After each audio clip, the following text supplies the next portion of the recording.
자, 수업 시작할게요. 자, 안녕하세요. 네, 반갑습니다. 자, 우리 노동경제학 오늘부터 시작하는데요. 그 경제학은 어떻게 다들 처음이세요? 처음이신 분들도 있고 아닌 분들도 있고 한데 그 처음이시라고 아예 경제학을 처음이시라고 생각하고 제가 수업을 진행할 테니까 처음이신 분들도 걱정 없이 따라오시는 데는 지장이 없을 거예요. 자, 수업은 어떻게 할 거냐면 우리 주말반인데 교수님 교과서 가지고 할 거예요. 책 제목이 저자분이 그 조지 보하스 교수님 책으로 할게요.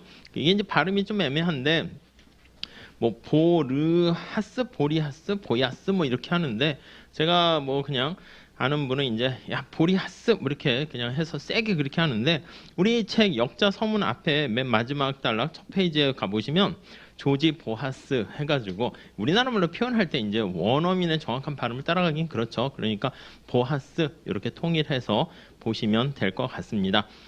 최근 시험 문제 한 5년 동안요, 문제 거의 99% 이상이 다 이 교수님 책에서 시험 문제가 출제되고 있어요.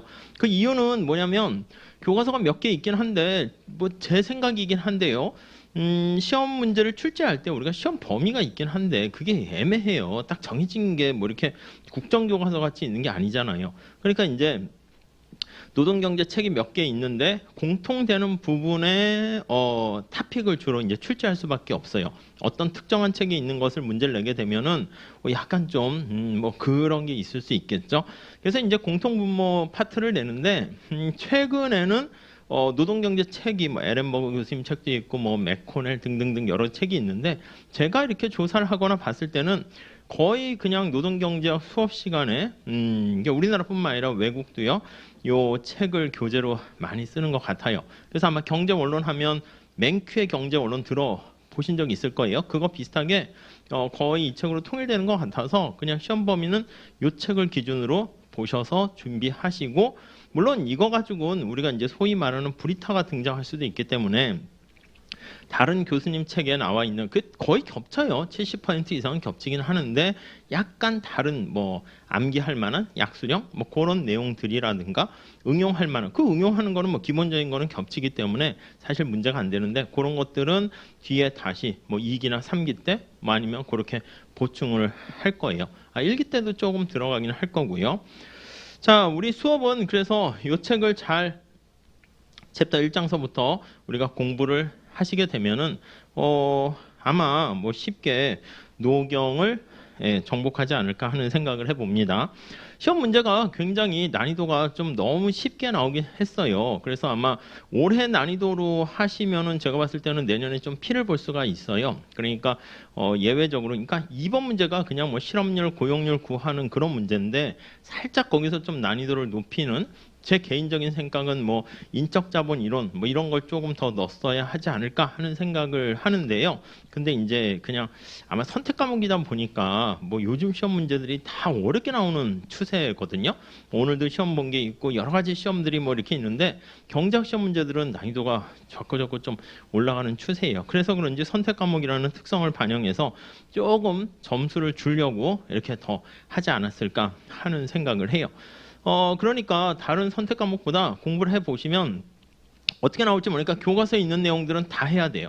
다 해야 되는데 매번 이 책에서 작년에도 뭐 통계적 차별과 관련된 오학화 모형이라든가 우리 책이 있어요. 노조의 어떤 발해에 의한 투표 같은 그런 목소리 이탈 가설 그런 것들도 이 책에 다 있는데 이렇게 골라가지고 하시다가 혹시 그게 나오면 그럼 이제 뭐 공부 안 한 수험생들과 또 가르치지 않은 저의 어떻게 보면 책임이 될 수 있기 때문에 수험생 입장에서는 뭐 골라서 하는 건 아니고 내가 만약에 동차를 노린다 내년에 1차도 하고 한번 시험장 가보는 게 목표다. 그럼 다 할 수 없잖아. 그럴 경우에는 골라서 할 수밖에 없는데 그렇지 않은 경우는 다 하도록 하세요. 그렇다고 너무 범위를 넓히지 마세요. 소위 말하는 장수생이 되기는 금방 돼요. 이렇게 2차가 있다 보니까. 근데 한 몇 년 공부를 한 4, 5년 이상, 6, 7년 이상 이렇게 하신 분들도 있을 텐데 그런 분들은 실력은 있는데 점수가 잘 안 나오는 거는 뭐 우선 답을 쓰는 방법에 있어서 문제도 있겠지만은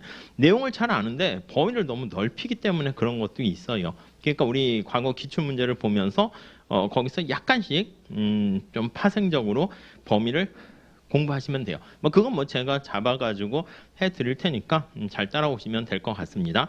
자, 우선 오늘은 먼저 인트로로 해가지고 노동경제가 무엇인가 그걸 설명드릴 거고요. 오늘은 첫날이니까 시험을 안 봤는데 다음 시간부터는 시험을 보도록 할 겁니다. 시험을 본다는 건 뭐냐면 우리가 이번 주에 첫 시간에 배웠던 거에서 제가 중요한 내용들을요 이렇게 좀 써보는 거예요. 간단한 그래프를 그린다거나 아니면 개념을 쓰는 거 이렇게 할 테니까 여러분들은 한 6시 반 정도부터 시작한다고 생각하시면 돼요. 그래서 한 15분 정도 이렇게 한 좀 15분 약간 뭐 그 정도 드릴 테니까 쓰고 그걸 이제 제가 가져가서 간단한 첨삭 제가 좀 해드리도록 할게요. 아셨죠? 자, 그렇게 준비하시면 될 것 같습니다. 자, 우리 노동경제 이걸 뭘 하는 건지 보기 위해서 차례부터 볼게요. 우리는 차례서부터 그 끝에 가격표까지 그렇게 다 샅샅이 보려고 하는 게 목적입니다. 원래 그렇게 해야 되고요. 자, 이쪽에서 볼게요. 자, 우선 우리의 과목이 노동경제학이고요. 그리고 이제 또 이제 한 가지 더 말씀드리면 우리가 논술형 시험이고요. 직접 답안지에다가 써야 되거든. 그러니까 힘드시더라도 필기를 제가 좀 많이 하는 편이긴 한데 그 필기가 다 책에 있는 내용을 그냥 정리하는 거라고 생각하시면 돼요. 그러니까 여러분들도 뭐라고 할까? 그 연습장이라든가 필기 노트 같은 거 좀 만드세요. 근데 필기하는 게 나는 필체가 필속이 너무 느려가지고 필기 따라가다가 수업을 놓친다. 그건 또 안 됩니다. 그럼 차라리 그냥 대충 필기 하시고 그 다음에 다시 한번 뭐 동영상을 보거나 아니면 복습하실 때 정리를 하는 쪽으로 하세요. 근데 개인적인 생각은 필속이 느리더라도 나중에 한 3기나 이 정도 갈 때는 제 수업을 따라가면서 필기를 할 수 있는 정도의 속도는 되셔야 돼. 이게 뭐 글씨를 잘 써야 됩니까? 우리 답안지에 잘 써야 돼요. 분량은 많으면 좋습니까? 많을수록 좋지 당연히. 많을수록 정확한 내용을 많이 쓰면 제일 짱이죠. 근데 이제 틀린 내용을 많이 쓰면 이제 그거는 별로 좋지는 않은데 근데 정확한 내용을 조금 뭐 한 10페이지 쓰는 것보다는 정확한 내용을 20페이지 이번 같이 난이도가 좀 되게 쉬운 경우에는 많이들 물어보세요. 제가 뭐 이거를 이렇게 했는데 이렇게 하면 점수가 완전히 틀립니까? 아니 그건 없어요. 우리가 2차 시험에서 요거를 쓰면 이렇게 점수 주고 뭐 반드시 또 이제 큰 가이드라인은 있지만 약간 디테일한 것은 채점하시는 분들의 재량이기 때문에 우리는 열심히 공부했다는 것을 알려야 되는 거야. 그 답안지에 다 표현해야 되는 거야. 우리가 면접하거나 어디 할 때 자기소개서 쓰잖아요. 그 자기소개서 안에 나에 대한 모든 것을 뭐 300자 내에 써라, 1500자 내에 써라 하면 그걸 다 써야 되는 거야. 근데 우리 시험은 제한이 없잖아. 딱 그러니까 시간 제한은 있지만 그러니까 가능한 한 속도가 느리시면 속도를 좀 빨리 올리려고 해보세요. 근데 이제 그것도 나중에 정하셔야지. 속도를 올렸는데 글씨가 너무 엉망이다. 그럼 이제 채점자에게 좀 불쾌감을 줄 수 있으니까 그럼 속도를 좀 줄이더라도 글씨는 어느 정도 되게 약간 자기한테 제일 맞는 조화로운 게 뭔가 그거를 찾아 나가는 연습을 해야 돼요. 그렇기 때문에 다음 시간부터 시험도 보고요. 중간중간에 필기도 하시면서 책도 이렇게 잘 밑줄 치시면서 보시고 우리 책은 다른 과목 같이 뭐 형광펜 해가지고 뭐 이렇게 막 할 것까지는 아니에요. 그냥 내용을 읽으면은 저절로 이해가 되고 또 우리 노경의 장점은 그래프가 있거든요. 그러니까 그래프 옆에도 설명이 있어요. 그래서 그 그래프 옆에 있는 설명을 보시면서 내용이 여러분들이 끄덕끄덕 이해가 되시면 충분합니다. 아셨죠? 자, 그래서 만약에 근데 이제 필기가 느리면 제가 필기 노트도 따로 마련하긴 했거든요. 원래는 이렇게 수업 들으시는 분들 중에서 이렇게 필기 잘 하시는 분 해가지고 필기 노트를 이렇게 나눠드리긴 하는데 노경 선택하시는 분들은 따라가기가 벅차서 그런지 필기 노트 지원자가 없어요. 그래가지고 따로 제 제자분 중에서 글씨 잘 쓰는 분 해가지고 그 여학생에게 이렇게 부탁을 해가지고 이제 만들었는데 요 앞에 있어요. 한번 보시고 참고로 보셔도 돼. 나중에 그 필기 노트 가지고 좀 특강도 하려고 합니다. 그 필기 노트가 이렇게 컬러풀하게 잘 돼 있거든요. 그래서 그걸 PPT로 만들어 가지고 좀 이렇게 특강 같은 거 좀 하거나 아니면 뭐 동영상을 유튜브에 올리거나 그렇게 할게요. 아셨죠? 저도 작년에 수업할 때는 기초경제 관련된 거는 전자칠판 가지고 좀 이렇게 PPT로 하긴 했는데 그래도 경제학 과목은 직접 판서하는 게 가장 효과가 좋은 것 같아요. 그래서 이렇게 판서하면서 하니까 잘 따라오시고 정리하시면 되겠습니다. 자, 우리 목차부터 볼게요. 차례 노동경제학이란 무엇인가 그거를 보려고 해요. 자, 거기 1장 차례 제일 앞에 보시면은요. 1-1에 노동시장 이야기 이렇게 나와 있죠. 그리고 1-2가 뭐야? 노동시장의 배우들. 자, 결국 노동경제학이라는 것은 뭐를 다루는 학문이겠어요? 그렇지. 노동시장에 대해서 다루는, 분석하는 학문입니다. 그러니까 노동시장이 어떻게 작동되는가 그거를 살펴보는 거예요. 작동의 원리에 대해서 다루는 게 노동경제학이다.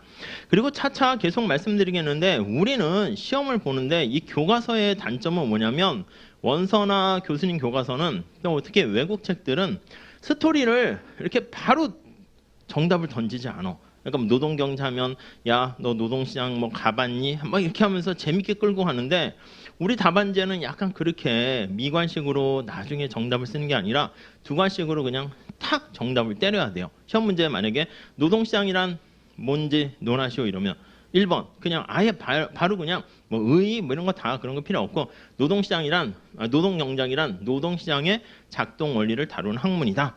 이렇게 하고 부연 설명을 들어가셔야 돼요. 아시겠죠? 교수님들께서 채점하실 때 여러분 답안지에 대해서 그렇게까지만 애정을 갖고 보지 않으세요. 왜 그럴까요? 아니 바빠 그분들은. 그런데 뭐 공정하게 열심히 답안지에 피와 땀이 서려 있는 여러분 답안지에다가 이렇게 열심히 읽으려고 노력은 하지만 그렇게까지 이렇게 막 뭐 어쨌든 열심히 했기 때문에 그렇다고 대충 본다는 건 아닌데 그렇기 때문에 먼저 앞에다가 결론을 딱 제시하고 교수님 노동시장의 작동 원리가 노동경제학입니다. 그걸 다루는 게 그럼 이제 그다음 물어볼 거 아니야. 야 이거는 조금 러프하고 추상적인데 좀 구체적으로 좀 얘기해봐. 그러면 거기서 하나씩 더 세부적으로 들어가는 쪽으로 해주셔야 돼요. 아셨죠? 자, 이게 뭔데? 그러니까 거기 1번에 보세요. 노동시장의 이야기. 이게 이야기니까 스토리잖아요. 이야기로 풀어나가는데 당연히 옛날부터 어떤 이야기가 있으면 거기에는 뭐가 있어요? 주인공이 있어야 돼. 그 주인공이 배우들이다 라고 보시면 돼요. 자, 남자 여자 주인공이나 주연과 조연들이 있습니다. 여기서 주연들은 누굽니까 하면 우선 노동을 제공하는 노동자, 근로자라고 해도 되고 노동을 일을 하는 거잖아요. 노동을 채용하는 기업. 네, 요 두 사람이 요 경제 주체들이 기본적인 남자 여자 배우들입니다. 둘의 갈등 관계에 또 막 이렇게 있으면 뭐 해소시켜 주는데 중재자가 있을 수가 있어요. 그래서 여기 하나 더 들어가요. 정부 이렇게 들어갑니다. 자, 그래서 배우들은 노동자, 기업, 정부 이렇게 얘기를 하고요. 각각의 경제 주체들의 어떤 행동 그거를 살펴봅니다.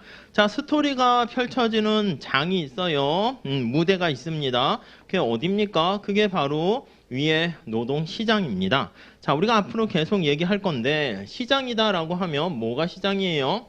시장 생각하면 물건을 사려는 사람과 물건을 팔려는 사람들이 모여 있는 장소가 시장이에요. 꼭 오프라인 시장 아니어도요. 온라인 시장도 시장이야. 그래서 사고 파는 장소 이렇게 보시면 돼요. 어떤 뭐 사고 파는 거래가 이루어지는 플랫폼, 장소 뭐 이렇게 보셔도 될 것 같습니다. 자, 여기에다가 뭔가 노동자와 기업이 어떻게 행동할 것인가에 충격을 주는 많은 요인들이 있는데 그 중에 우리는 물어봐요. 노동자에게 야, 너 노동자야. 너 얼마나 일을 할래? 근데 너 일을 할 때 일을 하도록 만들려고 하면 너 뭐가 제일 중요해? 여러 가지가 있겠죠. 근데 제일 중요한 게 돈이야, 돈. 그래서 그 돈을 여기다 쓸 거예요. 그걸 우리가 웨이지 해서 임금, 임금률 하는데 그냥 임금 이렇게 줄여서도 써요. 임금을 보고 노동자들이 일을 할까 말까를 결정하게 돼요. 돈을 많이 주게 되면 노동자들은 일을 더 많이 하려고 그래요. 사람들도 일하려는 사람도 많이 들어오고요. 근데 돈을 조금 주면 일을 잘 안 하려고 그래. 그래서 노동자들이 주어진 임금에 대해서 너 얼마나 일할래? 그걸 보는 거야. 주어진 임금에 대해서 각각 노동을 얼마나 공급할래? 그거를 나타낸 것을 이렇게 곡선으로 만드는데 이거를 노동 공급 곡선이다 이렇게 얘기합니다. 뒤에 이걸 좀 더 자세하게 다시 볼 거예요.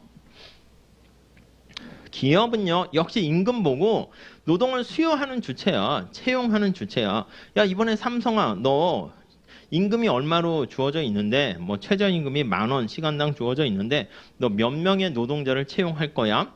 뭐 얘기하겠죠. 근데 임금이 2만 원으로 올랐어. 너 몇 명 채용할 거야? 당연히 채용하려는 수는 줄어들 거예요. 주어진 각각의 임금에 대해서 노동을 수요하는 기업이 얼마나 노동을 채용할 것인가 그거를 결정하는 게 노동 수요고요. 그 곡선을 노동 수요 곡선입니다.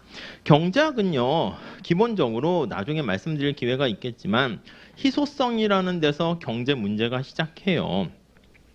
우리가 물건을 만들 때 사용되는 거래 대상이 되는 노동력도요 희소합니다. 그래서 희소한 여기 고용량이라고 하면 노동량이라고 하면 희소한 이 노동이 어떻게 낭비 없이 적재적소에 잘 배치될 것인가 이게 우리의 관심사예요. 그래서 희소한 그쵸 고용량이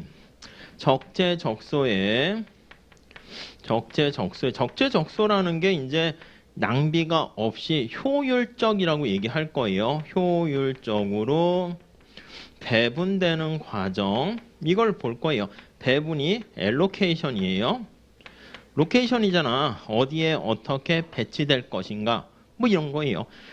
아니 축구팀에서도 축구 감독이 손흥민을 막 골키퍼를 시키는 거야. 물론 안 해봤으니까 해봤을 수도 있는데 더 잘할 수 있겠지만은 아니 공격수의 포지션을 맡겼을 때가 더 성과가 좋겠죠. 근데 손흥민을 막 수비시키고 하면 축구팀의 성과가 별로 좋지 않을 거예요. 뭐 그런 걸 다루는 거예요. 희소하기 때문에 낭비 없이 어디에 배치해야 되는가. 그게 이제 첫 번째 관심사고 그 조정 역할을 하는 게 바로 임금이 조정 역할이에요. 임금이 또 하나의 시그널, 신호 역할이에요. 그래서 얼마나 일을 할 것인가, 얼마나 노동자를 채용할 것인가 그러한 결정은 임금을 보고 기본적으로 결정합니다. 자, 노동 공급 곡선은 지금 저기 나와 있는 것처럼 노동자, 근로자의 여러 가지 선택과 관련된 행동이 반영돼 있다. 이렇게 생각하시면 되겠고요. 노동의 수요는 기업이라고 그랬습니다. 고용주라고도 해요. 기업의 여러 가지 주어진 임금과 거기에 따른 선택 행동이 반영돼 있다. 이렇게 정리하시면 되겠습니다. 이 둘 간에 막 갈등을 하고 싸워요. 왜냐하면 노동자는요 돈을 임금을 좀 높이 받으려고 가능한 한 노력을 해요. 배우들이 이제 서로 이제 갈등 관계가 조성된다고요. 지금 스토리라고 해서 말씀을 드리고 있는 거예요. 자, 노동자들은 지금 임금이 이슈니까 어떻게 한다? 그쵸. 높은 임금을 받을수록 행복해져요. 그래서 임금을 높이려고 막 요구를 해요. 기업은 어떤 선택을 합니까? 아니 임금을 많이 주면 기업 입장에서는 돈이 많이 나가서 비용이 막 증가하는 거 아니겠습니까? 그러니까 야 임금 좀 조금 받아가 이렇게 해서 요구를 하는 거죠. 그래서 가능한 한 노동자들이 기여한 가치보다는 낮은 임금을 주려고 해요. 근데 이제 문제는 너무 낮은 임금을 주면 근로자들이 야, 나 그 돈 받고는 일 안 해. 물론 노동자들이 그러니까 최소한 일을 하게끔 만드는 그 유보임금이라 하는데요. 그 유보임금 이상은 줘야 되겠죠. 그래서 막 둘이 갈등하다가 더 이상 갈등이 이루어지지 않고 갈등이 해소가 되는 그런 상황이 됩니다. 이제 그게 해피엔딩이 되는 거죠. 요 해소된 상태를 이걸 뭐라 그럽니까 하면 우리 일장에서도 나올 거예요. 균형이라고 합니다. 처음에 보시는 분들은 용어 정리 좀 하시라고 말씀드리는 거예요. 이퀄리브리엄 이렇게 얘기를 해요. 그러니까 요 상태에 도달하게 되면 주어진 그 상태에 대해서 더 이상 자기가 뭔가 뭐 이 정도면 뭐 그냥 어느 정도 만족할 만하네 해가지고 뭔가 막 더 막 이렇게 뭐 이동할 요인이 없는 상태예요. 그 상태 딱 멈춰 있는 거예요. 그래서 균형이라는 표현은 어떤 변화가 일어날 만한 요인이 없는 상태 요거를 균형이다 이렇게 얘기를 할 거예요. 이런 단어들 뭐 잘 보시면 될 것 같고요. 아무튼 두 주인공 간에 이렇게 갈등 관계가 어떻게 해소됐나 요 상태가 그래서 균형 상태다 이렇게 얘기를 해요. 그러면 주어진 임금이 이렇게 균형 임금이 되고 균형 거래량이 이렇게 돼 있는 겁니다. 자, 그런 상태인데 여기다가 이제 우리 책에서는 네 번째 주인공을 하나 더 넣기도 해. 각 주에 집어넣긴 했는데 노동자, 기업 외에 정부 또는 노조가 이렇게 들어가기도 합니다. 얘네들이 여기다가 이제 충격을 주게 되는 거야. 어떤 충격을 줍니까 하면은 정부가 가만히 봤더니 균형 상태이긴 한데 이따 다시 볼 거예요. 야, 너 너무 낮은 임금에서 거래가 되잖아. 이건 안 돼. 아니면 나이가 10살인 미성년자를 막 고용해서 착취하는 거야. 야, 이거는 그냥 안 돼. 이렇게요. 정부는 뭔가 규제를 가하게 됩니다.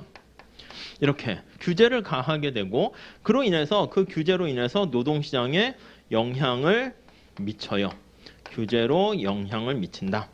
자, 다시 우리가 노경에서는 불러 이런 충격이 되었을 때 어떤 영향을 미치는지 쓰시오 이렇게 하는데 그 영향은 여러 가지 쓸 수 있어. 두리뭉실하잖아. 근데 늘상 영향은 뭐냐면 X축과 Y축에 축이 있는데 이 두 축에 대해서만 언제나 언급하시면 돼. 그럼 정부가 이런 규제, 뭐 최저임금이나 미성년자 고용을 억제한다거나 아니면 위험이나 안전 같은 그런 시설을 마련하도록 하게 되면 그게 어떤 영향 미치니? 그러면 그게 임금에 어떤 영향 미치고 고용에 어떤 영향 미치니? 이렇게 보면 돼요. 더 나아가서 근로자는 궁극적으로 뒤에 다시 하겠지만 행복을 추구해 그걸 효용이라 합니다. 효용을 극대화를 추구하는데 근로자의 효용에 어떤 영향을 미치고 기업의 이윤 극대화를 추구하는 게 기업이에요. 기업의 효용이 이윤이죠. 이윤에 어떤 영향 미치냐 그거를 써주시는 겁니다. 아셨죠? 그래서 챕터 1장에 대해서는 좀 더 디테일하게 들어가지 않지만 이 정도 노동경제학이란 무엇을 배우는가 작동 원리에 대해서 설명하고요. 간단한 노동의 수요와 공급, 곡선, 균형 이런 개념을 설명해요. 이게 다야 사실은. 그 다음에 챕터 2장 가면 우리 시험은 가장 중요한 게 이게 노동시장이에요. 요거를 그냥 분석 대상으로 해. 여기서 크게 벗어나는 것도 없어요. 여기를 조금 더 봐야지. 얘가 챕터 2장에서는 그래서 노동 공급에 대해서 보게 됩니다. 이렇게요. 물론 이제 그 전 단계에서 우리가 이 노동시장의 상태를 보게 됩니다. 그래서 뒤에 가보시면은 정부가 노동시장의 이 상태가 뭐 실업이 어떻고 등등등 정부의 최저임금 그것도 다시 한번 볼 거예요. 근데 거기서 끄집어내서 노동 공급에 대해서 보게 되고 밑에 나와 있는 것처럼 노동을 공급하려는 사람들 이번에 시험이 나왔어요. 경제활동 인구의 측정. 그러니까 뭐 너무 앞 페이지에 기본적인 게 나왔죠. 그리고 뭐 실업률 아니면 숨겨진 실업자 이런 것들 보게 될 거예요. 자, 노동 공급인데 거기 보시면 3번에 볼게요. 노동에 공급하는 사람이 근로자잖아. 노동자잖아. 그래서 뭐라 그렇습니까 하면 근로자야 노동자라 쓸게요. 노동을 공급하는 사람들의 네, 거기 보시면 선호 이렇게 나와 있어요. 선호를 기반으로 해서 이 선호가 당신은 사과를 좋아합니까? 바나나를 좋아합니까? 이걸 얘기하는 거예요. 그 얘기는 뭐냐면 당신은 사과 먹었을 때 더 행복해요? 바나나 먹었을 때 더 행복해요? 이 뜻이야. 그 얘기는 뭐냐면 당신은 사과를 먹었을 때 만족이 얼마입니까? 바나나 먹었을 때 만족이 얼마입니까? 그러니까 이 선호를 우리가 뭐라고 표현하냐면 효용인데요. 효용 함수로 만들게 됩니다. 그리고 더 나가서 이 효용 함수는 무차별 곡선이라는 등효용 곡선으로 우리가 언급을 하게 될 거예요. 그래서 다양한 무차별 곡선의 형태를 살펴봐요. 그리고 이 무차별 곡선의 다양한 형태는 뭐에 반영됩니까 하면 이런 게 이제 사실은 기초경제학 얘기인데 이게 무차별 곡선의 형태는 한계 대체율이라는 거에 반영이 돼요. 형태는 한계 대체율 MRS라고 합니다. 원래는 이것도 계산하도록 해야 되는데 이번 시험은 아예 출제자분께서 한계 대체율은 이거다 하고 그냥 계산해서 줬어요. 너무 외국식이야. 외국 애들은 미분이 안 되니까 한계 대체율은 이렇게 됩니다. 그 다음부터 쓰세요. 우리가 이제 수리적으로 간단 미분하는 걸 물어보는 게 아니라 노동 경작에 대한 경제학적 원리를 물어보는 게 목적이니까 계산해서 줬는데 좀 너무 약간 무시하는 처사가 아닌가 해요. 좀 그냥 경제 언론에서도 한계 대체율 정도는 하니까. 근데 그 전에는 그거보다 어려운 것도 막 유보임금 구하세요뿐만 아니라 막 한계 대체율 구하세요 이런 거 이미 나왔었거든요. 그러니까 사실은 과거에 그 정도는 나왔기 때문에 이번 시험에서도 네가 구해서 계산해라 해도 되는데 못 구하시는 분은 없었을 겁니다. 근데 아무튼 그렇게 좀 레벨을 낮추고자 하는 그게 역력했어요. 잘 모르겠지만 작년에 무슨 오하카 모형이라고 그것도 이제 공식을 암기하는 건 아닌데 그냥 그게 이제 식이 이렇게 있으면 괜히 아예 안 했으면 막 이렇게 좀 버거워 보이긴 하거든. 그럼 이제 또 다 거기 영향받는 건 아닌데 뭐 이딴 걸 냈냐 뭐 이런 게 이제 거기 이제 들어가면 또 뭐라고 한마디 하겠죠. 교수님 너무 작년에 이렇게 어렵게 내시면 안 됩니다. 그런 것 때문에 또 너무 낮췄는지 이게 뒤에 나중에 거미줄 모형 비슷하게 이게 이제 또 이번에 너무 쉬워서 이게 뭐 문제냐 뭐 이렇게 되면 내년에 그러지 마세요. 그러니까 가만히 계세요. 그러면 내년에 또 어렵게 낸다고. 그러니까 이게 출제하시는 분들은 감이 없어요. 어느 정도 내야지 여러분들이 한 적정한지 느낌이 없어. 저야 계속 여러분과 호흡하니까 아, 이 정도는 어려워하는구나. 이 정도는 좀 쉽구나. 이게 있는데 교수님들은 그렇잖아. 그것도 아마 매번 출제 들어가셨던 분들이야 뭐 채점하면서 느낌이 있는데 그게 없다고. 여러분들한테 초등학교 3학년 시험 문제를 내세요. 그러면 아니 어느 정도가 초등학교 3학년이야? 이 애매하다고요. 그렇다고 이게 베이스가 경제학 전공, 경제학과에서 하는 노동경제다. 그러면 또 우리 시험 같이 안 내지. 그럼 막 진짜 막 통계와 계량 작업에 막 미분하고 이렇게 낸다고요. 그러니까 이제 학교에서 노동경제 듣는 거 우리 시험에는 큰 도움은 되지는 않습니다.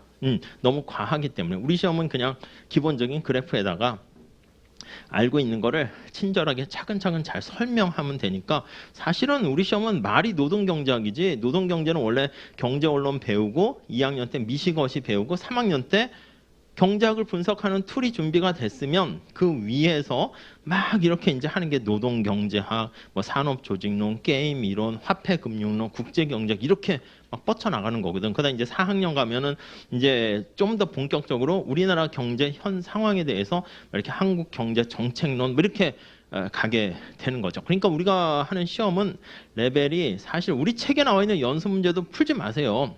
그것도 약간 우리 시험과는 좀 동떨어져 있고요. 레벨도 또 높고요. 막 그렇게 돼요. 필요한 거는 제가 거기서 선별해서 우리 모의고사 볼 때 제가 내니까 그냥 제 수업만 잘 따라오시면 충분해요. 넘쳐요. 근데 레벨이 이제 좀 가능한 한 제가 봤을 때 뭐 경제 원론 레벨이라고 보시면 돼. 레벨 자체는. 그러니까 가끔 제가 경작도 모르고 경제학의 경자도 모르는데 가능할까요? 가능해. 우리 경제 원론 뭐 아예 덧셈 뺄셈만 할 줄 아시면 들어올 수 있잖아요. 그 정도 레벨이에요.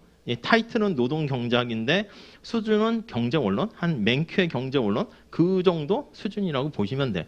그러니까 그보다 낮은 건 없지. 그보다 낮은 거는 이제 고등학교 1, 2, 3학년 뭐 그건데 뭐 그렇게 정리를 하시면 되겠습니다. 자, 그래서 거기 보시면 이렇게 효용과 그리고 선호와 무차별 곡선 요 단어 보이시죠? 2-3에 선호 동그라미 치고 효용 동그라미 치고 무차별 곡선 동그라미 치세요. 이 세 개는 동의어예요. 동의어. 같은 말이라고요. 그리고 이 동의어를 많이 알고 계셔야 돼. 그래서 여러분들이 답안지 했을 때 자꾸 나는 뭐 정답을 썼니 못 썼느니 그러는데 아니요. 그 문제가 쉬우면 차별화를 시켜야 돼. 그렇게 뭐 원래 이제 노경도 이제 아시겠지만 점수를 너무 많이 줘가지고 표점제로 바뀐 거 들어보셨을 거예요. 그래서 교수님들은 가능한 한 점수를 주려고 한단 말이야. 그러니까 맞췄냐 틀렸냐 뿐만 아니라 이렇게 같은 말을 다양하게 막 패러프레이즈해서 답안지를 풍부하게 쓰는 그러니까 이게 뭐 꼭 정답이 어떻게 있는 건 아니야. 근데 왠지 읽고 나면 이 친구 열심히 했군. 그런 느낌이 들면 원래 정해진 점수만큼을 주는데 조금씩 더 주고 싶은 마음이 든다고요. 자, 노동자는요. 노동을 해서요. 사실 선호 이게 이제 뭐를 선택하냐면 노동을 제공할 수도 있고요. 아니면은 24시간 가지고 여가를 즐길 수도 있다고요. 그러니까 24시간 주어진 상황에서 여가를 즐기는 게 좋은 거 아니겠습니까? 그게 해피하게 만드는 상황입니다. 근데 아시겠지만 여가를 증가시키면 24시간이 주어져 있기 때문에 노동 공급 시간은 줄어들게 됩니다. 근데 우리가 여가를 24시간 즐기는 건 좋지만 돈이 하나도 없어. 그런데 여가 시간만 많어. 그게 뭐야? 의미가 없지. 우리가 여가라는 것은 돈도 많고 여러 가지 그래서 풍요롭게 지내는 여가가 행복한 거잖아요. 그럼 여가를 풍요롭게 즐기기 위해선 돈이 있어야 되는데 돈은 어디서 마련돼요? 이 노동을 해야지. 일을 해야지. 그렇기 때문에 노동을 할까? 여가를 즐길까? 요거 간에 선택을 합니다. 이게 이번에도 뭐 시험에 뭐 매년 나오는 토픽 중에 하나예요. 그러면 노동을 하면 근데 임금이 얼마야? 그런 것들. 그래서 노동자의 선호라는 요거 목적식이라고 그러고요. 나중에 요거를 제약 조건이라고 할 겁니다. 그래서 이렇게 목적식과 제약식 요걸 가지고 우리가 분석을 하게 될 겁니다. 예산 제약 나와 있죠. 자, 그러면 요걸 통해 가지고 결국 주어진 임금 하에서 야 노동자야 너 근로자야 얼마나 노동을 공급할래? 거기 5번에 보시면 근로시간의 결정 이렇게 있잖아요. 그래서 주어진 여기 보시면 주어진 24시간과 주어진 임금 하에서 얼마나 근로를 할래? 근로시간을 할래? 노동을 할래? 그걸 결정을 하게 됩니다. 자, 그래서 주어진 임금 하에서 이렇게 임금을 보고 이것도 제약 조건이에요. 임금 하에서 근로시간을 결정하는 선택을 합니다. 자, 이래서 도대체 뭘 얻어내는데 거기요 7번 보세요. 노동 공급 곡선을 도출하는 거야. 그래서 챕터 2장의 노동 공급에서 제일 중요한 결론은 뭡니까? 주어진 임금 하에서 노동시간을 결정해서 그래서 어쨌는데 우상향하는 노동 공급 곡선을 도출하게 될 거예요. 아시겠죠? 뭐 이게 끝이야 끝. 챕터 2장의 결론입니다. 자, 근데 여기다 이제 조금씩 더 틀어서 물어보기도 해요. 노동 공급 곡선이 그러면 야 임금 주면 항상 우상향해서 노동 공급이 증가하냐? 아닐 수도 있다는 거야. 임금을 어느 정도 더 올려주면 아 됐어 나 좀 내가 궁극적인 목적은 여가 아니겠습니까? 노동만 하다가 그냥 깨꼬닥 죽는 건 아니잖아. 그러면 여러분들 뭐 농사 시험 붙은 다음에 그걸로 해서 일 좀 하면서 해야지 또 야 시험 붙었으니까 이번엔 다른 시험도 해봐야지 뭐 평생 시험만 볼 건 아니잖아. 그렇기 때문에 궁극적으로는 이제 여가를 즐기기 위해서 노동 공급이 어느 수준에선 줄어들 수 있어요. 그게 이제 후방 굴절하는 노동 공급 곡선 이렇게 보게 될 겁니다. 이제 그거 정도는 우리 시험에 자주 출제가 돼요. 그게 이제 거기 보시면 7번하고 8번 탄력성 이런 것까지도 보게 되고요. 교수님 책에 하나 더 들어간 게 9번이 들어갔어요. 별표하세요. 가구 생산이라는 게 들어갔어. 예전에 다른 교수님 책엔 뭐 힉스 모형 같이 해가지고요. 그 우리나라 교수님 책들도 있거든요. 근데 다 이제 돌아가시고 은퇴하시고 해서 다 안 계세요. 우리나라 교수님이 쓴 책들이 이제 사실은 없어요. 다 있긴 하지만 그래서 메인으로 쓰는 책이 없긴 한데 그런 책에는 요 가구 모형이 좀 있었는데 좀 다른 모형으로 있어요. 근데 여기 나와 있는 보하스 교수님께서 야 노동 공급할 때 지금 얘기하는 노동자는요 계속 얘기하지만 어떤 노동자 한 개인의 선택 아닙니까? 근데 우리가 이제는 이제 결혼을 하거나 부부가 의사결정할 때는 같이 공동으로 의사결정하는 경우가 있단 말이야. 그래서 가구로 이제 확장을 합니다. 개인이 아닌 가구. 이제 부부라 할 수도 있고요. 아버지랑 아들 뭐 이런 식으로 가족 간에 이렇게 얘기할 수도 있어요. 가구의 생산 요게 이제 추가가 돼가지고요. 저는 노동 공급을 물어보면 요 가구 생산을 나오지 않을까? 왜냐면 책이 개정되면서 그래도 몇 페이지 들어갔으니까 그래서 한 3기 때 그래도 이제 1기 때 이렇게 하기엔 좀 그래서 3기 때 좀 해가지고 문제도 내고 등등 했는데 역시나 뭐 그것도 어렵다 해서인지 좀 더 레벨이 쉽게 출제가 됐어요. 근데 이거는 출제 가능성이 있어요.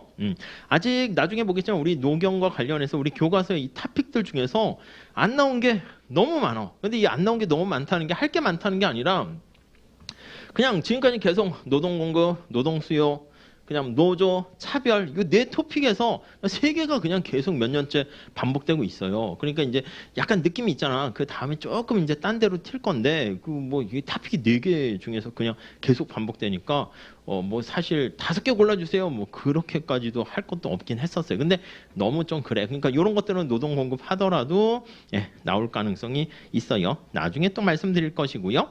자, 근데 그 다음 거기 보시면 11번 보세요. 12번 보세요. 정책 응용 사례에서 두 가지 있잖아. 그러니까 직접 노동 공급 곡선 도출하세요도 있긴 하지만 여기 정부가 있잖아. 정부가 개입해가지고요. 거기 나와 있는 그죠? 소득이 없는 사람한테 거기요. 뭔가 복지 프로그램 도와준단 말이야. 근데 그냥 도와줬더니 노동자들이 아예 일을 그냥 안 하는 거야. 정부가 도와주는데 내가 못하러 일을 해. 여러분 생각해봐. 기본소득을 정부가 한 막 3, 400만 원씩 전부 다 준다 할게요. 그러면 내가 일을 해도 한 400만 원 받는데 가만히 있어도 300 준대.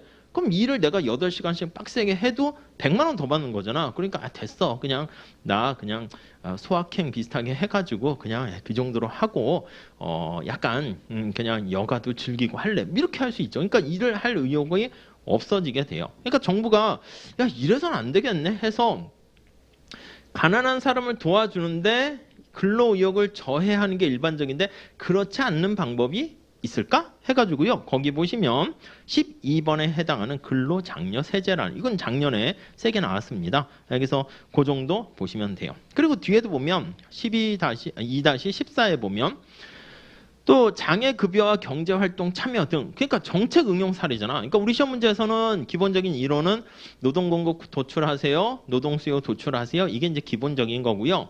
그다음 정부가 들어와서 이 노동시장에 어떤 충격을 줍니다. 그래서 이런 충격을 줬을 때 미치는 영향이 어떻게 됩니까? 노동에 미치는 영향, 임금에 미치는 영향, 또 효용과 이윤에 미치는 영향 이렇게 쓰세요. 정해져 있어요. 정해져 있어. 되게 답 쓰는 것도. 그 다음 13 그것도 한번 체크해 주세요.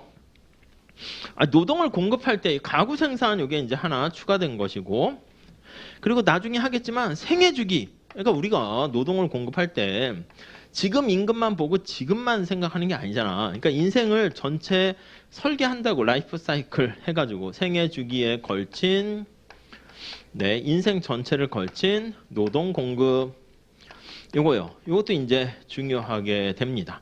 요것도 이제 사실은 벌써 나왔었어야 되는데 벌써 막 거의 안 나오고 있어요. 벌써 한 3, 4년 전에 나왔어야 할 타픽이에요. 그러니까 뭐 내년도에는 늘상 우선순위로 대기하고 있어요. 거의 A급이에요.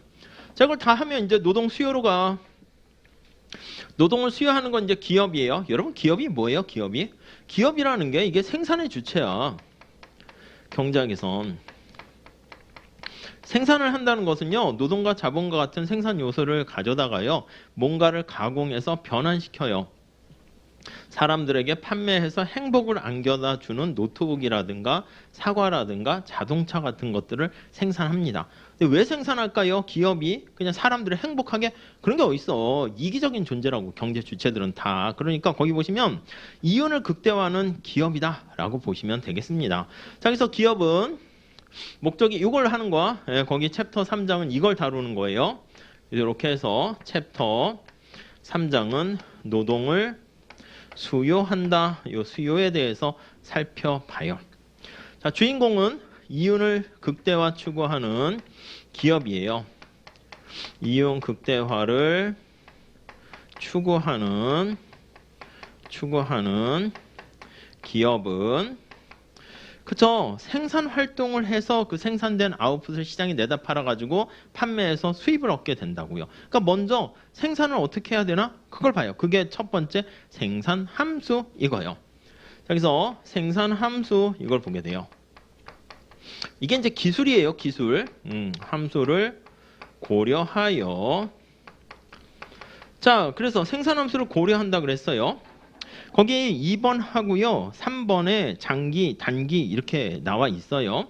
이 생산함수를 고려하는데 이게 단기에는 이 우리 노동은 늘렸다 줬다 좀 쉽게 조정할 수 있는데 어떤 공장의 설비라든가 이런 것들은 쉽게 이렇게 하기가 쉽지 않아. 우리 학원도 보면은 뭐 수강생들이 너무 많아가지고 이게 층을 더 올리고 싶어도 기다려야 돼. 뭐 이 밑에 중간에 다른 층이 다른 데가 사용하면 뭐 계약 기간 끝날 때까지 기다려야 되고 건물 하나 짓는다 해도 시간이 걸리잖아요. 그러니까 짧은 기간에는 뭐 강사를 한 명 더 채용하거나 직원을 더 채용하거나 자르거나 이거는 좀 쉬워. 근데 이 공장의 설비라든가 건물 이건 좀 시간이 걸립니다. 그래서 이 생산 함수를 고려한다 할 때 여기가 좀 짧은 기간을 단기라고 하고요. 긴 기간을 장기라고 해요.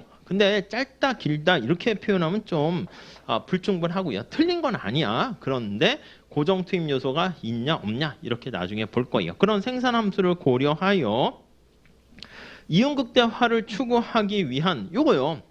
주어진 임금 하에서 주어진 위에 나와 있는 것처럼 임금 하에서 야, 몇 명을 고용해야 돼? 이 가장 좋은 고용을 최적 수준의 고용을 결정하게 됩니다.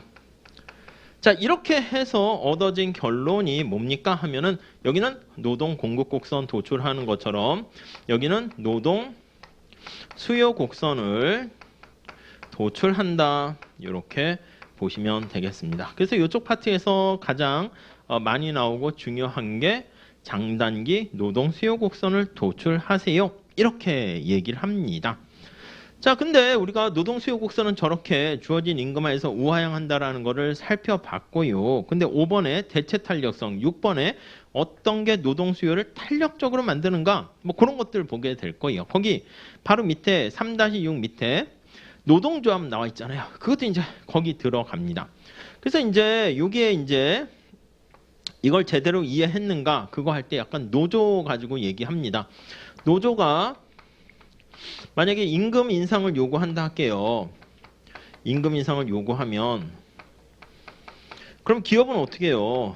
그냥 임금을 다 올려주는 게 아니라 그럼 이제 비용이 증가하니까 이윤극대화에 저해가 된다고. 가능한 한 기업은 매출은 많이 하면서 가격은 높게 받으면서 비용은 줄이는 게 이윤극대화를 추구하는 겁니다. 자, 그러니까 노조가 임금 인상을 요구하면 안 되겠다. 거의 대체라고 그랬잖아. 앞에 5번에 대체 탄력성 이런 거 있잖아요. 기업의 대응 선택을 다른 말로 쓴 거예요. 대응은 노동을 L이라고 쓸 겁니다. L 대신 K로 대체하는 거야. 대체하는 방식으로 대응합니다. 이건 뭐야? 노동을 줄이는 거야. 채용을 줄이는 거야. 그 임금 올려주세요 하면은 됐어. 야, 노동자 이제 쓰지 말고 노동자 쓰지 말고 뭐 기계로 바꾸자. 뭐 이렇게 된다고요. 그럼 노동에 대한 수요가 감소하면 노조 입장에서는 뭐야?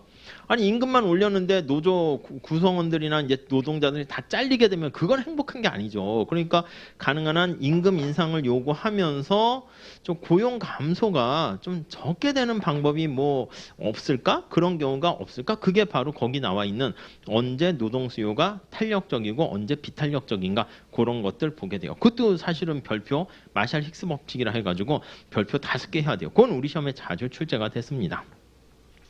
그 7번은 좀 별로고요. 8번에 이제 노동시장의 균형 개요. 아까 말씀드렸죠. 이쪽으로 오시면 자, 여기 노동시장에 대해서 우리가 쭉 이렇게 분석을 한 다음에 이제 수요와 공급이 이제 만나요. 그래서 이제 요 균형 여기에 대해서 우리가 조금 더 배워요. 근데 챕터 4장이 균형 아니겠습니까? 그러니까 자세하게 얘기하긴 뭐하니까 3-8에서는 그냥 균형에 대한 개요 정도만 얘기합니다.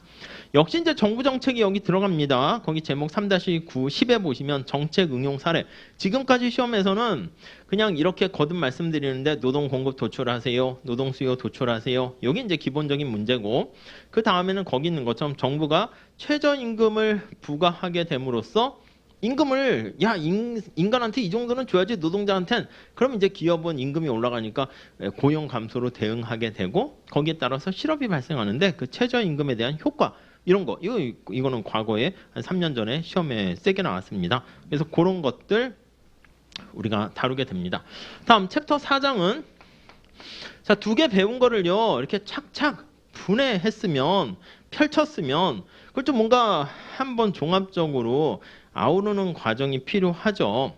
그래서 노동시장에 대한 전체적인 얘기를 보게 돼요. 그래서 노동시장에 대한 균형에 대해서 우리가 살펴보게 됩니다.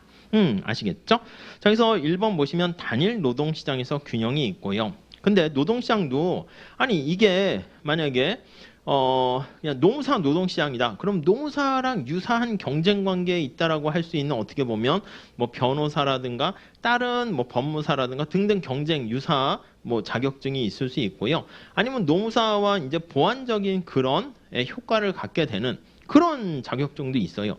전에 제가 아는 어떤 회계사분은요, 자기가 회계사 일을 막 하다 보니까 늘 부닥치는 게 또 노동, 노무 관련된 거래. 그래서 아예 그냥 공부를 좋아하는지 모르겠는데 아예 노무사도 따볼까 해가지고 진짜 제가 여기 수업한다는 거 알고 해서 이쪽으로 왔었어요. 그래서 뭐 왜 그렇게 하려고 해요? 그러니까 자기가 봤을 때는 회계사인데 노무사 자격증까지 막 이렇게 있으면 얘들 뭐 혼자 다 하는 거 아니야. 그래서 더 나을 것 같다. 이거는 보완성이 있나 보죠. 그러니까 노동시장 요거 노무사 시장 하나만 놓고 보는 게 아니라 다른 관련 시장까지 같이 보게 될 수 있어요. 그래서 1번은 단일인데 2번은 여러 이렇게 있잖아요.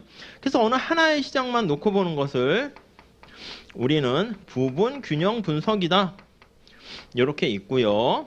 여러 노동시장에 미치는 파급 효과를 살펴보는 것을 일반 균형 분석이다. 이렇게 얘기를 할 거예요. 그래서 그렇게 시각을 확대해 나가실 필요가 있습니다.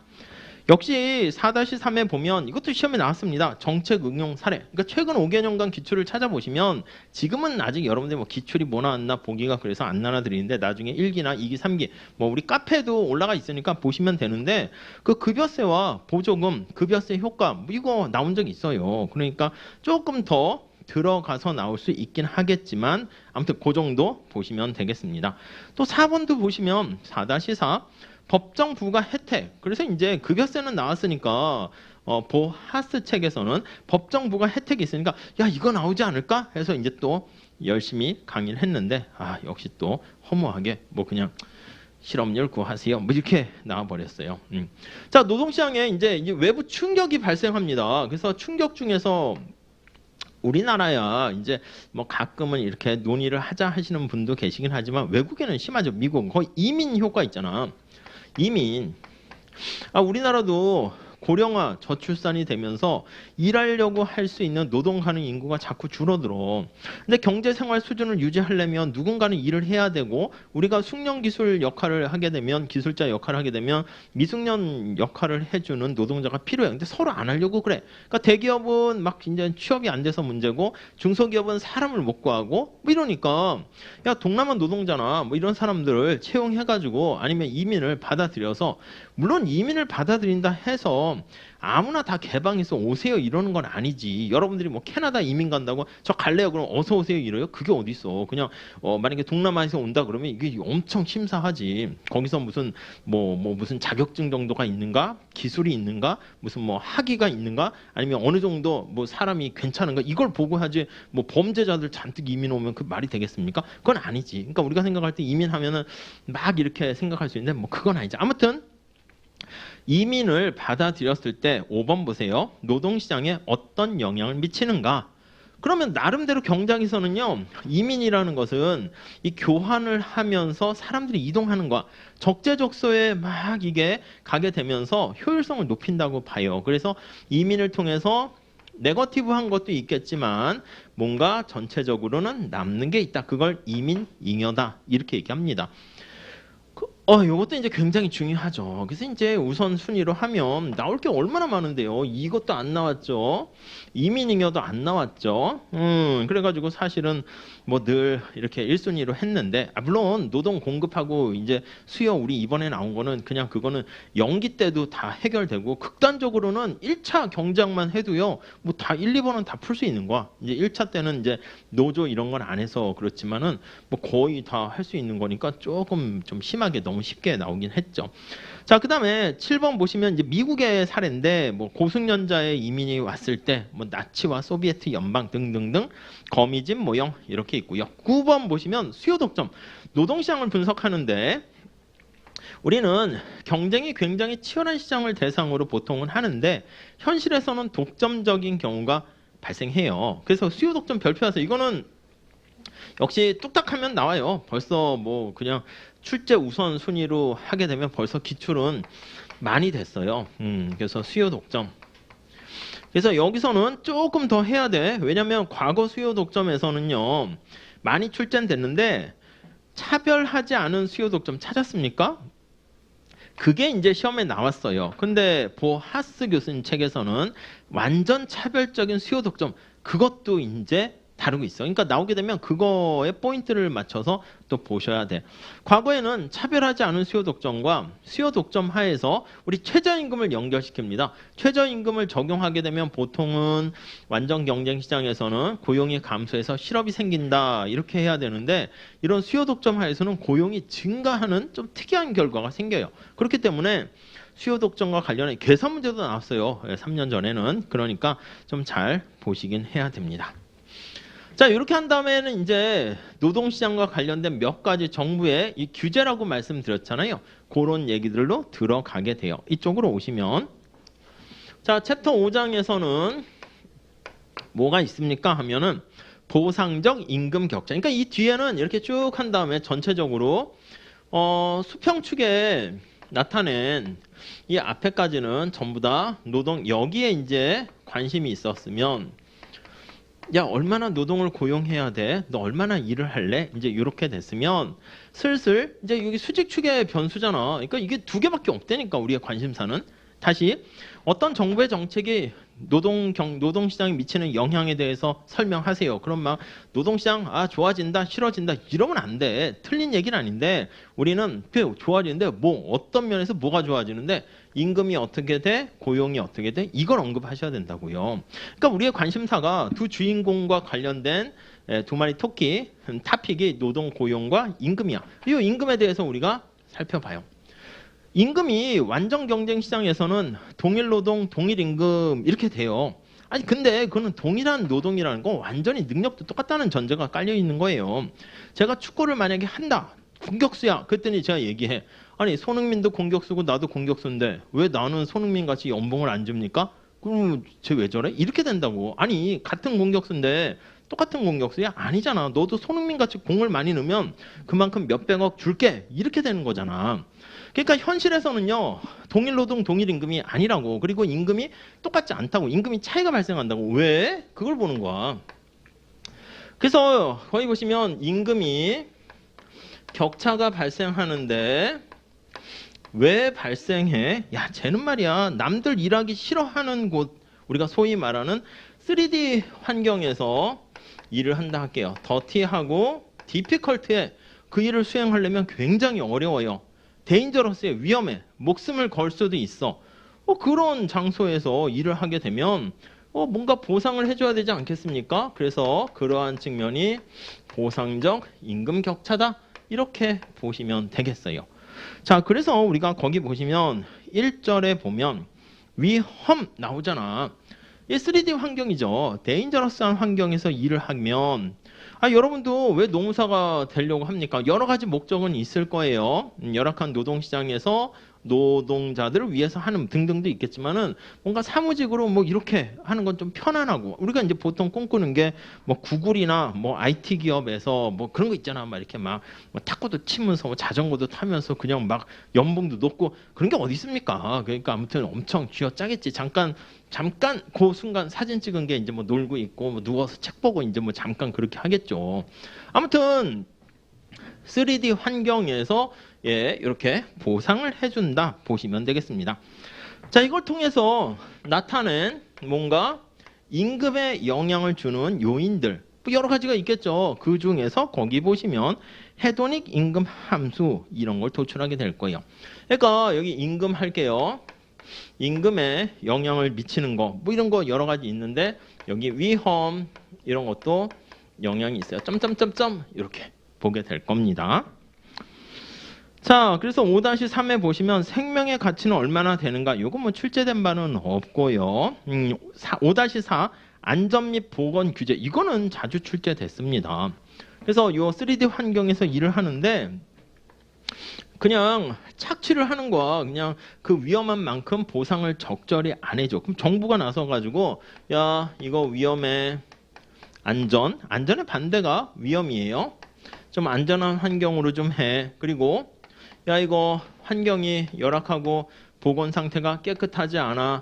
정부가 규제를 하게 됩니다. 역시 정부가 안전 및 보건 관련된 레귤레이션을 하게 되면은 노동시장에 어떤 영향을 미치는지 그래프를 그려서 설명하세요. 결국 또 뭐다? 임금이 어떻게 되고 고용이 어떻게 되고 그래서 근로자는 얼마나 행복해졌는가? 효용이 증가했는가? 기업의 이윤은 어떻게 증가했는가 감소했는가 그걸 써주면 돼요. 아시겠죠? 자, 그렇게 뭐 주로 나왔고 5번에 있는 보상 격차와 근로 조건 여기까지는 아직은 나온 적은 없는데 밑에 건강보험과 노동시장 그것도 뭐 아직까지는 나온 적은 없어요. 넘어갈게요. 자, 그 다음에 6장 한번 보시면 아니 누가 임금을 더 많이 받는데 야 쟤는 왜 임금이 저렇게 더 높아? 역시 임금이야? 알고 봤더니 더 능력자야. 왜 능력이 생겼어? 쟤는 타고났어. 뭐 그런 것도 있지 선천적으로. 제가 노력한다고 손흥민 같이 잘 빨리 뛸 수 있고 뭐 할 수 있을까요? 저는 불가능이라고 생각해서 아예 시도를 안 하는데 그런 유전자적인 그런 것도 있지만 후천적인 노력도 있겠죠. 그게 교육이야. 이제 교육 이게 이제 인적 자본에 투자한다 뭐 이렇게 얘기합니다. 휴먼 캐피털이야. 인적 자본에 대한 투자. 그래서 교육으로 인한 임금 격차 이렇게 할 수 있겠죠. 능력이 차이가 발생하게 되는 겁니다. 아시겠죠? 사실은 요 교육과 인적 자본이 사실은 이게 제가 봤을 때는 가장 이렇게 이번에 출제 가능성이 높지 않았나 하는 생각이 드는데 그래서 맨날 이걸 강조했는데 역시 또 안 나왔어요. 그러니까 이 최근 출제위원들 이렇게 싹 대충 보면은 주로 노동 경제 하시는 분들이 이제 인적 자본 연구하는 노동 경제학 전공하는 분이 노동 수요 공급을 연구하는 사람이 어디 있어요? 그거 없지. 그러니까 이제 이런 걸 연구 많이 하거든. 이걸 이제 경제학적으로 많이 연구하는데 역시 그냥 시험은 그러니까 이게 우리 2차 시험이나 뭐 그런 것도 보면 느끼시겠지만 너무 이렇게 쏠림에 너무 신경 쓰지 마세요. 뭐 다른 것은 민감하게 그 시간에 어떤 추세나 유행을 타는 것도 있는데 노경은 그냥 막 야 이게 요즘 뜬대 해서 그거 하면 막상 시험은 노동 수요 도출하세요. 뭐 이렇게 허무해요. 그래서 정리를 해보면 그리고 이제 뭐 여러 가지 방법은 있긴 하겠지만 선생님들 연기 때는 이제 선택하는 것도 굉장히 중요하잖아요. 그런데 신림동에 있는 선생님들은 제가 봤을 때 다 뭐 합격하는데 지장은 없는 것 같아. 다 좋으세요. 이미 다 많이 걸러지기도 하고 처음 하시는 분도 있는데 처음 하시는 분들은 이 노무사 시장이 굉장히 선생님들이 막 열심히 하고 막 하는 걸 알고 있으니까 그만큼 자기가 열심히 할 각오가 없으면 아예 들어오지도 않아. 그냥 예전에도 보면 어설프게 저도 노무사 쪽에 강의 좀 해보겠습니다. 뭐 다른 과목 같은 경우 이렇게 많이들 이제 온 걸로 알고 있는데 왔는데 이렇게 딱 보다가 볼 거 아니야 그 사람들이. 그러니까 우리가 소위 말하는 각 학원의 1타 강사나 이렇게 잘하시는 사람들 딱 보고 나가야겠다. 그냥 나가시는 분들도 되게 많았어요. 그러니까 이제 이렇게 이제 또 다들 나름대로 그게 똑똑한 거지. 내가 이렇게 들어가서 야 승부를 펼칠 수 있을까 봤는데 이건 아닌 것 같아 이러면 나온다고. 그러니까 여러분들도 이 노무사 시험 공부하면서 여러 가지를 깨우쳐야 될 게 뭐냐면 나 그냥 합격해서 이게 아니라 좀 한번 해보세요. 내가 하루에 몇 시간을 공부할 수 있지? 하루에 딴 생각 안 하고 잡념 없이 몇 시간을 집중해서 고도의 집중력을 할 수 있지? 생각만큼 그렇게 많이 못해요. 우리가 이제 뭐 쉬었다 뭐 하니까 그냥 이제 부담 없이 하니까 그렇지 막판에 2기 3기 가는 정도의 압박감과 이 스트레스 이걸로 하게 되면 엄청난 스트레스를 받아요. 막 진짜 막 책을 막 집어 던지고 막 폭발 직전 그 정도를 감내해야 되거든. 그러니까 이제 지금 공부하면서 그거를 딱 하고 삶을 루틴화 시키셔야 돼. 뭐 어떤 수업을 들을지 온라인으로 할지 집에서 공부할지 독서실을 할지 아침에 할지 밤에 할지 아무튼 그걸 다 하고 답안지도 여러 번 해보세요. 글씨도 어떤 펜으로 쓰는 게 나을지 크기는 그림을 몇 칸으로 하는 게 나을지 다 하세요. 형광펜 같은 것도 뭐 색칠한다 그러면 뭐 강사님들이 알려주기도 하대. 근데 자기가 이렇게 또 맞는 거 있으면 해보시고 단권화가 나한테 나은지 그냥 내가 그냥 스마트폰에다 목소리 녹음해가지고 하는 게 나을지 사진을 착각착각 찍어가지고 그냥 여러 번 보는 게 나을지 정독이 나을지 속독이 날지 그거 다 사람마다 달라. 그러니까 우리가 나중에 경작이 사는데 자꾸 보면 제가 누구를 들을까요? 이렇게 막 카페에서 막 물어보고 한대.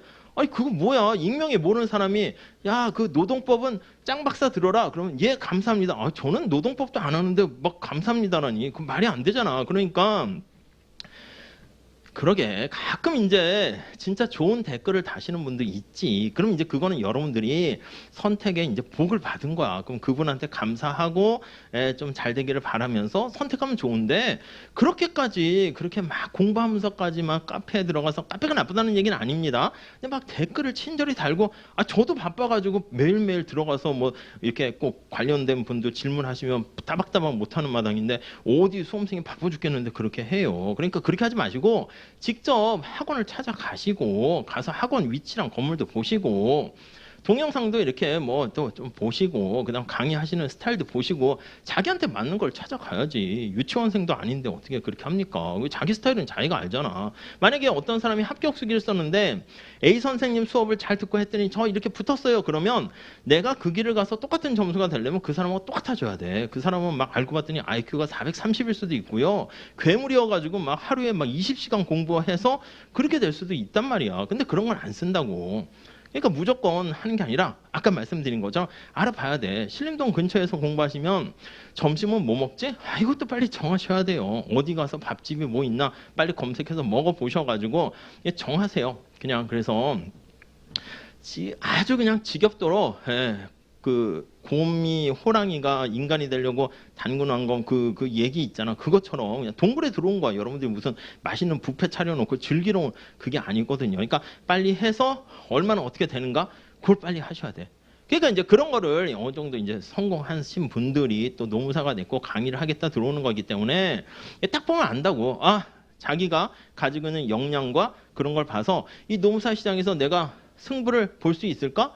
한번 해볼 만한데? 그럼 이제 뭐 노동법이든 인사든 강의 시작하는 거고 학원에서 해주십시오 하는데 괜히 했다가 괜히 열심히 하는 수험생 인생 망칠 수도 있고 괜히 또 뭐 또 이제 또 못 가르치면 또 뭐라고 댓글에 상처받을 수도 있고 막 그렇게 되니까 아예 그 좀 자신 없고 자기 스스로가 열심히 할 자신이 없으면 아예 들어오지도 않으세요. 그러니까 여기 계신 분들은 다 여러분들이 오케이 하고 믿고 가시면 돼. 그럼 이제 뭐가 부족하냐 그러면 사실 강사님도 자기한테 안 맞을 수 있으니까 보셔야 되는 거고 두 번째는 절대 공부 시간을 확보하셔야 돼요. 처음부터 그러니까 다른 고시와는 다르게 노무사는 1차가 쉬우니까 2차부터 하고 막 1년 안에 막 붙는 사람이 막 있다고 해가지고 막 그렇게 하는데 글쎄 그것도 잘한 거고 운이 따라줬을 때 하는 얘기입니다. 어떤 시험이라도 만만한 건 없어요. 그렇기 때문에 절대 공부 시간 늘리고 자꾸 남 탓하는 것보다는 발전이 없어. 그러니까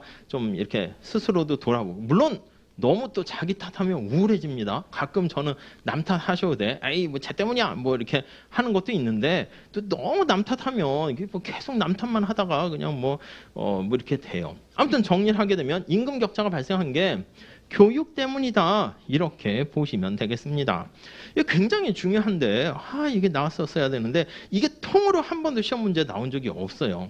왜? 아니 그전까지 노무사 시험에서 노경은요 그냥 옛날 우리나라 교수님 책들 해가지고 그때는 이런 인적 자문에 대한 얘기가 옛날 우리나라 교수님 책에서는 이게 좀 그냥 들어오기 전 이게 잘 개정도 안 돼 책이. 그러니까 있어도 부록에 이렇게 좀 있었거든. 그러다 보니까 이제 안 했는데 요즘 책은 당연히 메인 토픽으로 돼 있어가지고 해야 되는데 다시 내년도에 나오면 뭐가 나올까? 얘가 1순위예요. 1순위 아셨죠?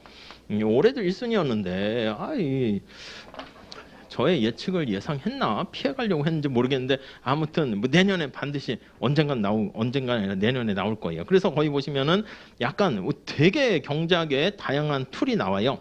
이번에 있는 것처럼 현재 가치와 얼마나 내가 교육받을까? 학력, 선택, 모형. 더 나가서 교육을 받으면 소득과 임금이 올라가? 뭐 그런 걸 설명하는 겁니다.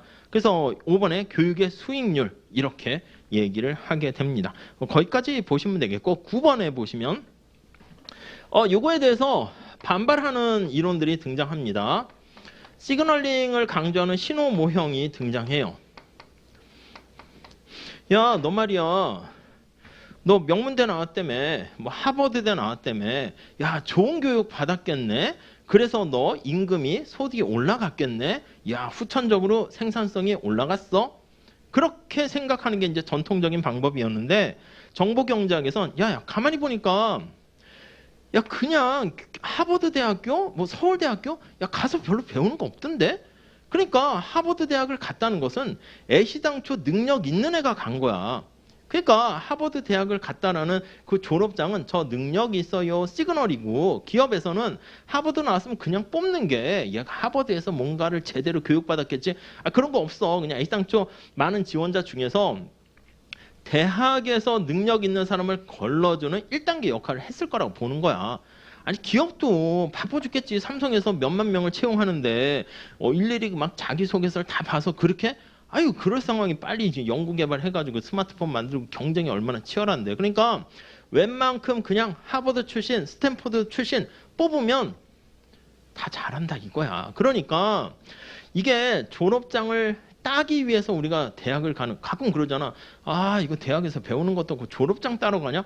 맞다는 거야. 졸업장 따러 간다는 거야. 솔직하게 얘기하면. 그러니까 이거는 교육으로 인한 생산성 증가 효과는 전혀 없다라는 약간 정반대되는 이단화적인 주장을 해요. 이것도 어느 정도 설득력은 있어. 근데 이제 현실에선 대부분은 요게 설득력이 좀 더 많다 보긴 하죠. 근데 요런 의견도 있다 해서 두 개를 비교하는 거 출제 가능성이 있는데 역시 안 나오고 있습니다.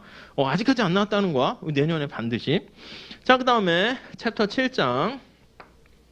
자, 임금 격차가 이렇게 발생하게 되는데, 야, 이거 분포가 어떻게 돼? 그래서 이건 약간 전체적인 걸로 보는 거예요.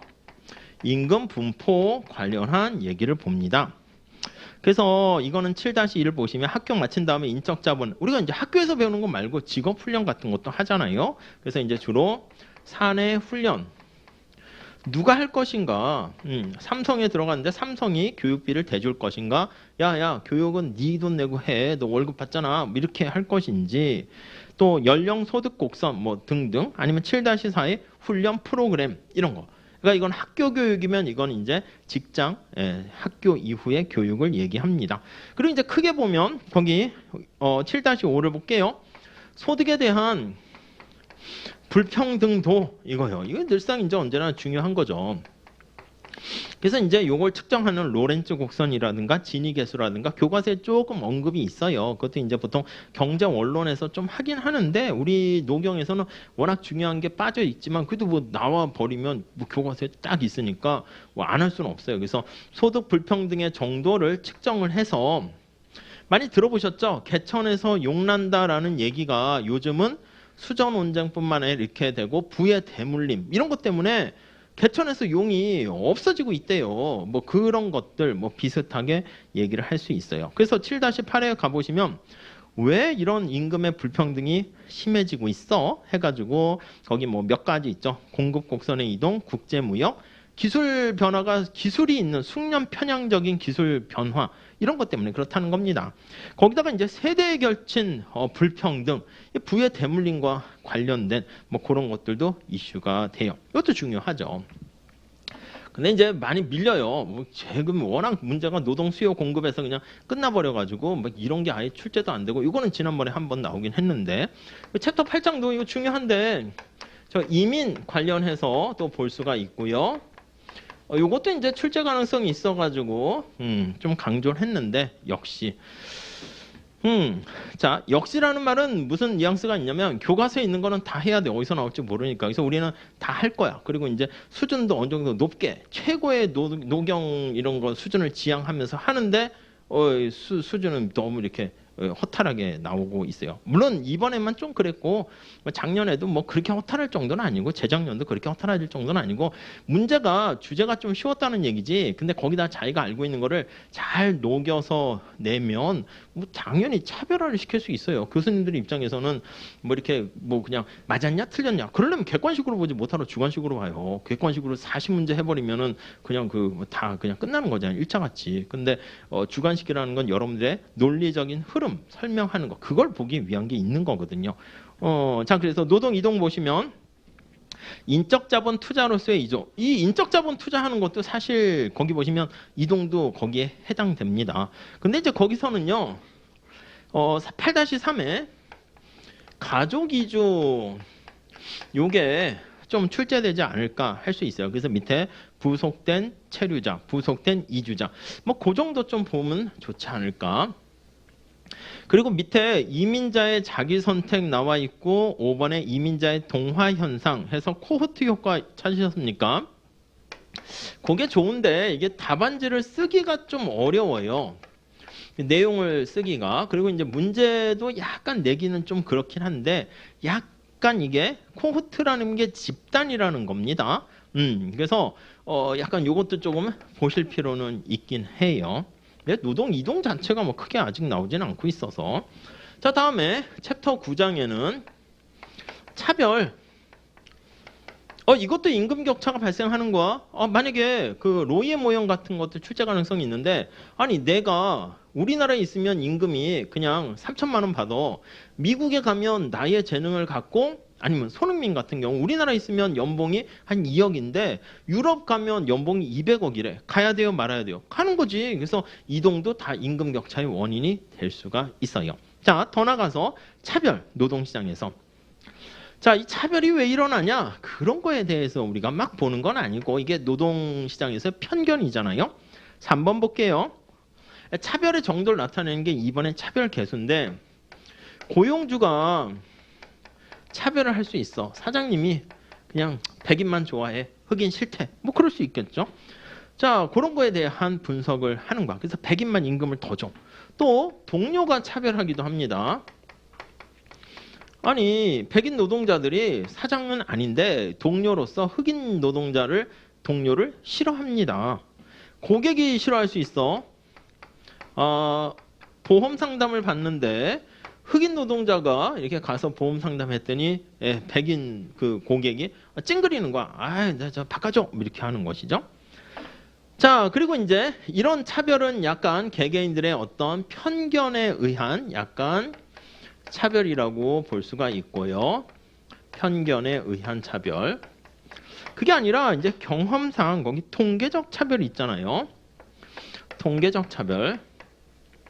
야, 이거 보니까 말이야. 특히 아시아 사람들 중에서 한국 애들이 좀 이렇게 통계적으로 봤을 때 근면 성실하고 스마트하더구만 뭐 이런 거 있잖아요. 뭐 나름대로 기업들은 다 그런 데이터를 갖고 있겠죠. 그래서 통계적 차별 뭐 이런 것들. 이게 이제 오하카 모형 같은 게 밑에 나와 있는데 차별의 측정에 오하카 블라인더 분해법 나와 있는데 뭐 그런 거 비슷한 게 여기에 또 해당한다 보시면 되겠습니다. 뭐 9번 9절하고 10절 나와 있는 흑인 백인의 임금 격차, 히스패닉과 아시안 뭐 거기까지 갈 건 아니고요. 11에 나와 있는 남성 여성 임금 격차 할 때 이것도 이제 물어봤죠.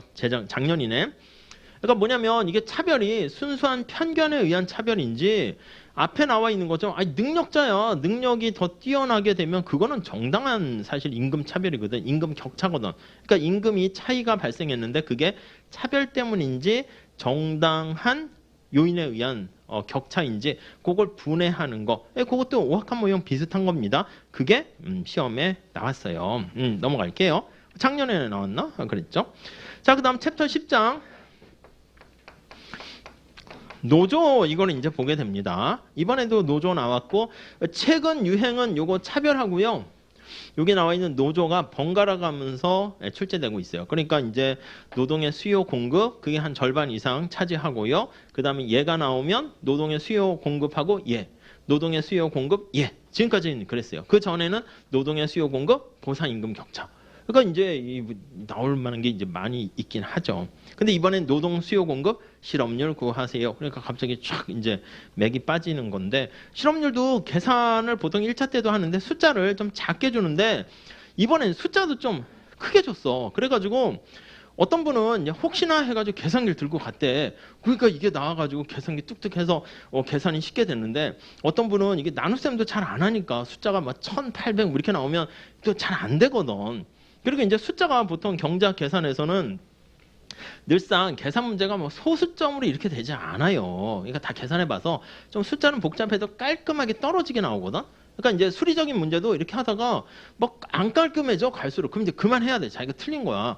다시 한번 가는 게 더 나은데 뭐 또 그거 나눗셈 하다가 이상하게 안 깔끔해지니까 거기에 뭐 계산하다가 시간 많이 버리신 분도 있더라고. 뭐 그러면 쉬운 건데 오히려 실력과는 상관없이 그 시험에 약한 거지. 그래서 좀 운이 따르지 않은 거라고도 볼 수가 있죠. 그런데 이제 근데 그렇게 하다가 나눗셈이 잘 안 되면 기쁜 게 아니라 허탈한 게 아니라 막 심장이 쿵쾅쿵쾅 뛰어. 이거 어떻게 하지? 막 하고 왜 안 되지? 내가 뭐 잘못했나? 뭐 이렇게 하는데 그때는 또 그걸 보면 안 보여. 자기가 식을 잠깐 잘못 썼더라도. 이 약간 그럼 이제 딴 거 하다가 나중에 되돌아와야 되는데 글쎄 제가 봤을 때 한번 그렇게 눈에 콩깍지 씌운 것처럼 안 보이면 시험 끝날 때까지 안 보여. 땡 종치면 에? 이제 그때 보이지. 그럼 약간 뭐 운도 좀 있긴 있어요. 아무튼 노조 거기 보시면 미국의 노조의 역사 이런 건 안 나오겠지. 노조 가입에 영향을 미치는 요인 이것도 뭐 살짝이고 3번에 독점적 노조 있잖아. 별표하세요. 그게 이제 늘상 뭐 한데 이번에 시험에 나온 거지. 그래서 노조가 독점력을 행사해 가지고 5번으로 연결이 쭉 됩니다.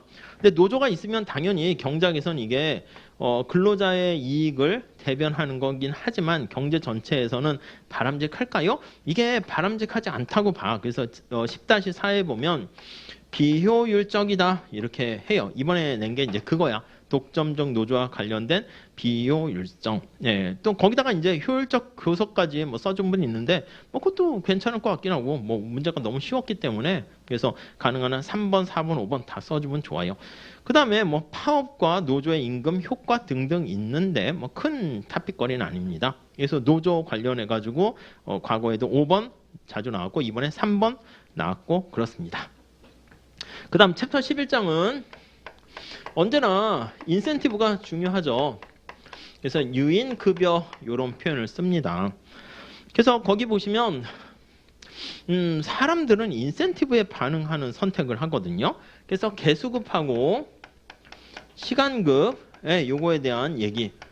이것도 세게 나온 적은 크게 없어요. 그래서 그래프를 그리면서 어느 게 더 좀 뭔가 근로의욕을 높일 수 있는 사람의 특성에 따라 어느 게 더 나은가 그거 출제될 수 있고 밑에 토너먼트도 같이 보시면 돼요. 토너먼트는 둘씩 짝져가지고 하는 그런 거 생각하셔도 되고요. 자, 그 다음에 4번에 뭐 교사에 대한 유인급여 이런 거는 뭐 미국의 사례니까 넘어가고 5절에 보시면 업무 유인과 이연된 보상. 그래요. 유인에 관심이 있어요. 그래서 거기 보시면 이연보수라고 합니다. 야, 너 열심히 하면 내가 지금 당장은 임금을 너가 지금 열심히 한 게 네 능력 때문인지 운인지 잘 모르니까 그리고 열심히 했는지 안 했는지 그러니까 애매하니까 요 보수 좀 놔뒀다가 너 나중에 할 때 좀 줄게. 이게 뒤로 딜레이 시키는 겁니다. 그것도 좀 더 열심히 하도록 만드는 인센티브 효과고요. 또 더 하나가 효율임금입니다. 요거는 이제 세게 나왔습니다. 예. 요것도 작년인가요? 예, 나왔으니까 그거 좀 잘 보시면 돼요. 여기 책에 있는 거 그대로 그냥 그림 그리고 쓰면 되는 거예요. 자, 그 정도 정리하시고 그 다음 챕터 12장 이거는 이제 저 앞에 실업 이제 어떻게 보면 1차용이에요. 1차용이고 거시경제학과 관련된 얘기입니다. 그래서 어떤 실업률을 어떻게 구하냐는 여기 타픽은 아니고요. 저 앞에 노동시장 얘기할 때 얘기하는 것이고 여기서는 실업의 유형, 실업에 왜 발생했는가 뭐 이런 것들 거시경제학과 관련된 건데 노동시장을 다루는 거니까 살짝 얘기합니다. 특히 거기 실업의 유형과 3번의 정상상태 실업률 요거는 좀 중요합니다. 그래서 이제 자연 실업률이라고도 하거든요. 예, 그래서 정상 상태에 플러스인 거예요. 스테디 스테이트라고 실업률 요거 정도는 좀 중심으로 보셔야 돼요. 그리고 이제 실업과 관련해서 노동자들이 일자리를 탐색합니다. 자기가 원하는 만큼의 조건과 임금 주는 거 계속 찾아 나서요. 그걸 이제 어떻게 보면 그 과정에서 실업이 발생할 수 있는데 그거는 자기 스스로 선택한 자발적 실업이면서 탐색적 실업이야. 그런 것들에 대한 거. 뭐 나올 수는 있어요. 역시 우선순위는 좀 뒤로 빠지긴 하는데.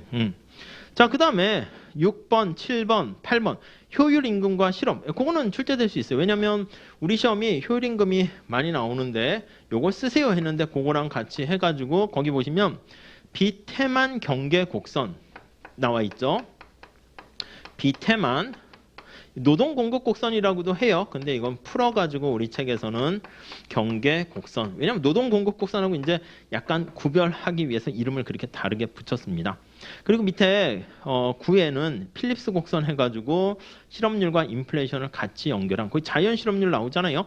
그런 것들 조금 보실 필요는 있는데 글쎄 제가 봤을 때 노경 출제자라고 하면은 뭐 거시경제학에 좀 더 가까운 타픽이기 때문에 이거 필립스 곡선까지 하는 거는 조금 과해요. 우리도 하긴 할 거야. 근데 1차 때 많이 해요. 1차 때. 그러니까 1차를 경제학 선택 안 하신 분들은 근데 경영학 해도 돼요. 제가 경제학 강요하는 건 아니에요. 왜냐면 1차 볼 때쯤 우리가 그 GS 2기 들어가거든. 그럼 GS 2기 들어갈 때도 바쁜데 괜히 또 막 경제학 하다가 막 부담될 수는 있어요. 근데 요건 말씀드릴 수 있지. 이제 경제학이 이렇게 있으면 이게 이제 만약에 우리가 소위 말하는 공무원의 시험에서 보는 경제학이다 그러면 노경에서 노무사에서 사용되는 경제학이 이거밖에 안 돼요. 그러니까 이걸 이제 제대로 안 보니까 이제 막 이야 이게 범위가 많다 하는데 뭐 실제 기출은 요 정도만 하면 돼.